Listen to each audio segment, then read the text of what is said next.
ஐயனார் துணை சீரியலில் டுடே எபிசோடில் நம்ம நிலா இருந்துட்டு வண்டி ஓட்டிகிட்டு போயிட்டுருக்காங்க. போகிற வழியில் திடீர்னு அவங்க எல்லாத்தையும் யோசிச்சு பார்க்குறாங்க. சேரன் சொன்னது அதுக்கு அடுத்ததாக பார்த்திங்கன்னா கோர்ட்டில் சோழன் இருந்துக்கிட்டு நானும் டிவோர்ஸ் கொடுத்துட்றேன் அப்படின்ற மாதிரி சொன்னது. இது எல்லாத்தையும் யோசிச்சு பார்த்துட்டு பைக் ஓட்டிக்கிட்டு வந்துட்டுருக்காங்க. திடீர்னு பைக்கை கீழே விட்டுட்டு அவங்களும் கீழே விழுந்துடுறாங்க. பதறி அடிச்சுட்டு அக்கம் பக்கம் இருக்கிறவங்க எல்லாருமே நிலா தூக்கி விடுறாங்க. காயம் ஏதாவது பட்டிருக்கா பாருமா அப்படின்ற மாதிரி சொல்கிறாங்க. அப்படியெல்லாம் எதுவும் இல்லை அப்படின்ற மாதிரி சொல்லிடுறாங்க. ஆனால் கை ஃபுல்லாகவே தரிச்சிருக்கு. அதுக்கு அடுத்ததாக பார்த்திங்கன்னா நிலா இருந்துட்டு பார்த்து ஓட்டிகிட்டு போமா அப்படின்ற மாதிரி நிலா கிட்டே சொல்கிறாங்க. நிலாவும் ரொம்ப தேங்க்ஸுங்க அப்படின்னு சொல்லிட்டு அங்கேருந்து கிளம்பி போகிறாங்க. அதுக்கு அடுத்ததாக பார்த்திங்கன்னா இந்த பக்கம் நம்ம சேரன் இருந்துட்டு சோழனுக்கு கால் பண்ணுறாங்க. எதுக்காகடா நீ கோர்ட்டில் போயிட்டு எனக்கும் டிவோர்ஸ் கொடுக்கறதுல சம்மதம்னு சொன்னேன். நிலா எவ்வளோ வருத்தப்பட்டு பேசிச்சுட்டு போடுறது தெரியுமா அப்படின்ற மாதிரி சொல்கிறாங்க. நான் இதே கொடுக்க மாட்டேன்னு சொல்லியிருந்தா ஏன் கொடுக்கறதுக்கு என்னவா அப்படின்ற மாதிரி அதுக்கும் ஏதாவது சொல்லிக்கிட்டே தான் இருப்பாங்க. அதனால தான் நிலாவோட வழியில் போய் நான் கொஞ்சம் மாறிக்கலான் இருக்கேன் அப்படின்ற மாதிரி சொல்லிடுறாங்க. டிவோர்ஸ் கொடுத்துட்டா மட்டும் நான் என்ன நிலாவை அப்படியேவா விட்டுற போகிறேன்? அதெல்லாம் கிடையாதுன்னு. நிலா தான் எனக்கு எல்லாமே. நிலாவை விட்டால் வேறு எதுவும் எனக்கு தெரியாதுன்னு அப்படின்னு சொல்லிட்டு நம்ம சோழன் சொல்லிடுறாங்க. இதை கேட்டோன்னு சேரன் இருந்துட்டு நீ சொல்கிறதெல்லாம் உண்மையாடா? நிலாவை உன் வழிக்கு கொண்டு வரதுக்காக தான் இது எல்லாத்தையுமே பண்ணியா? ஆமாண்ண, நானும் எத்தனை நாள்னு அவளை அவளுக்காக எல்லாத்தையும் செஞ்சு அவகிட்ட நான் திட்டு மட்டும்தானே வாங்கிட்டு இருக்கேன். அதனால தானே நான் இப்படி ஒரு முடிவு எடுத்தேன் அப்படின்ற மாதிரி சொல்லிடுறாங்க. நான் கூட ரொம்ப பயந்தே போயிட்டேன்டா. இப்போ தான் கொஞ்சம் நிம்மதியாகவே இருக்குது அப்படின்னு சொல்லிட்டு நம்ம சேரன் சொல்லிடுறாங்க. சரிங்கண்ணே, நீங்கள் எதையும் பெருசாக எடுத்துக்காதீங்க, அப்படியே விடுங்கண்ணே, நான் பார்த்துக்கிறேன் அப்படின்னு சொல்லிட்டு நம்ம சோழன் சொல்லி விட்டுறாரு. அதுக்கு அடுத்ததாக பார்த்திங்கன்னா நம்ம நிலாவோட ஆஃபீஸில் வேலை ஒரு பக்கம் போயிட்டுருக்கு. திவ்யா இருந்துட்டு அந்த மெசேஜை பற்றியெல்லாம் தெரிஞ்சுக்கிறாங்க. இதை தான் நீ பண்ணியிருக்கியா அப்படின்னு சொல்லிட்டு கேட்ட உடனே எப்படி இருக்குது ப்ராஜெக்ட்டு, நல்லா தானே இருக்குது அப்படின்ற மாதிரி சொல்கிறாங்க.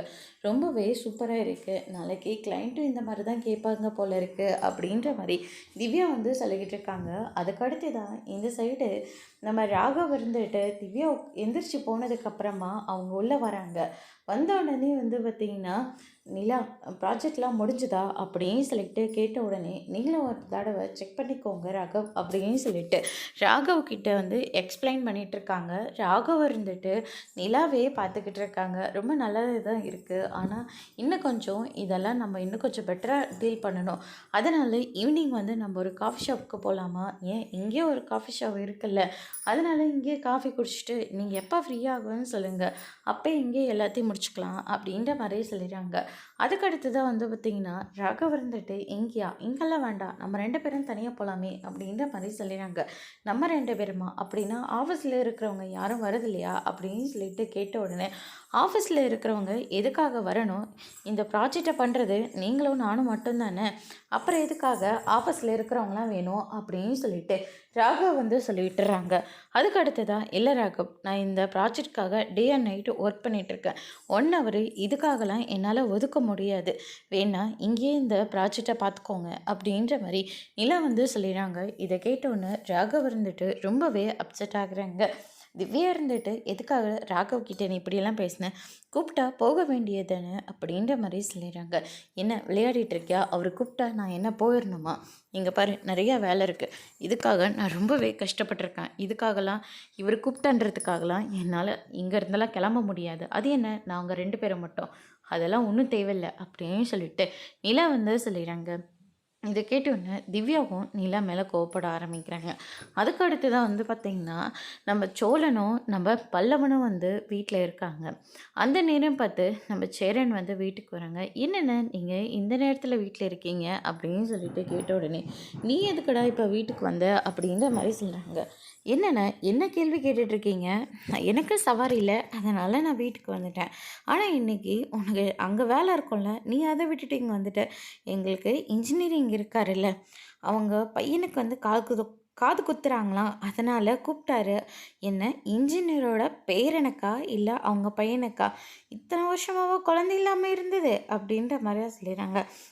அவங்களுக்கு குழந்தை லேட்டாக தாண்டா பிறந்துச்சு, அதனால தான் டேய் இப்படி குறுக்க குறுக்கா கேள்வி கேட்டுட்டு இருந்தா நான் வந்து மறந்தே போயிடுவேன் அப்படின்ற மாதிரி சொல்கிறாங்க. என்னத்த மறந்து போயிடுவேன், சொல்ல வர்றது என்னவோ அதை மறந்து போயிடுவேன் அப்படின்ற மாதிரி சொல்லிடுறாங்க. அதுக்கு அடுத்ததான் இந்த பக்கம் நம்ம வானதி இருந்துட்டு பாண்டியோட கடையில இருக்காங்க. முறுக்கு சாப்பிட்றியா அப்படின்னு சொல்லிட்டு கேட்ட உடனே இவ்வளோ காலங்கத்தில் யார் முறுக்கு சாப்பிடுவா அப்படின்னு சொல்லிட்டு கேட்ட உடனே நான் சாப்பிட்டுட்டல அப்படின்ற மாதிரி சொல்கிறாங்க. நீ ஒரு வினோத பிறவி அப்படின்ற மாதிரி சொல்லிடுறாங்க. என்ன இல்லை நீ ரொம்ப நல்ல புள்ள இல்லை அதை தான் சொன்னேன் அப்படின்ற மாதிரி அப்படியே பிளேட்டை மாற்றி போட்டுடுறாங்க. கண்ணன் இருந்துட்டு வேலை செய்யாமல் ரோட்டையே பார்த்துக்கிட்டு இருக்காங்க. பாண்டி இருந்துட்டு டேய் அங்கே என்னடா பண்ணிக்கிட்டு இருக்க, வரப்போகிற வண்டியெல்லாம் பார்த்துக்கிட்டே இருக்க, யாராவது உனக்கு தெரிஞ்சவங்க வராங்களா அப்படின்னு சொல்லிட்டு கேட்ட உடனே எனக்கு தெரிஞ்சவங்கெல்லாம் வரலன்னு காலையிலேருந்து இந்நேரம் ஒரு வண்டி கூட மெக்கானிக் ஷாப்க்கு வரவே இல்லைண்ணே. அதான் மனசுக்கு ரொம்ப கஷ்டமாக இருக்குது.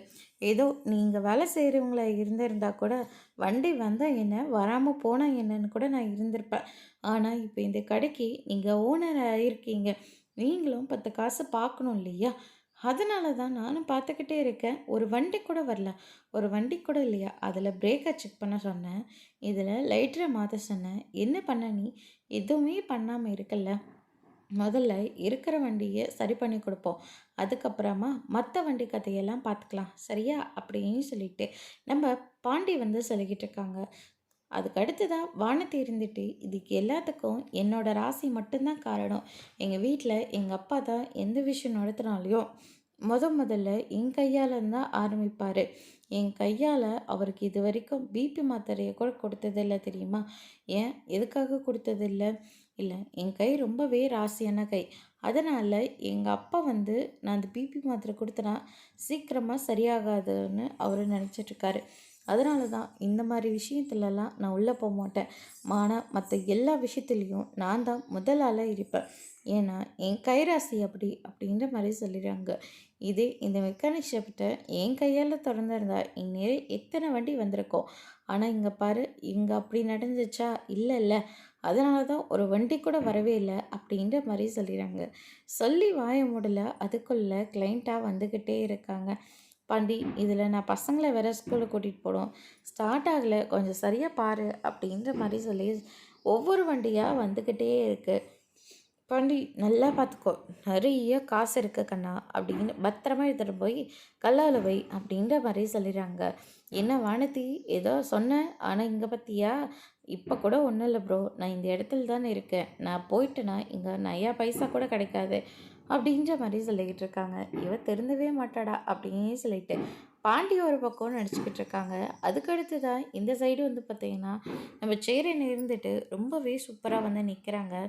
உண்மையாகவே ஃபங்க்ஷனுக்கு கிளம்பி தான் போறியான்னு, என்னடா இதில் சந்தேகம் வர உனக்கு அப்படின்ற மாதிரி சொல்லிடுறாங்க.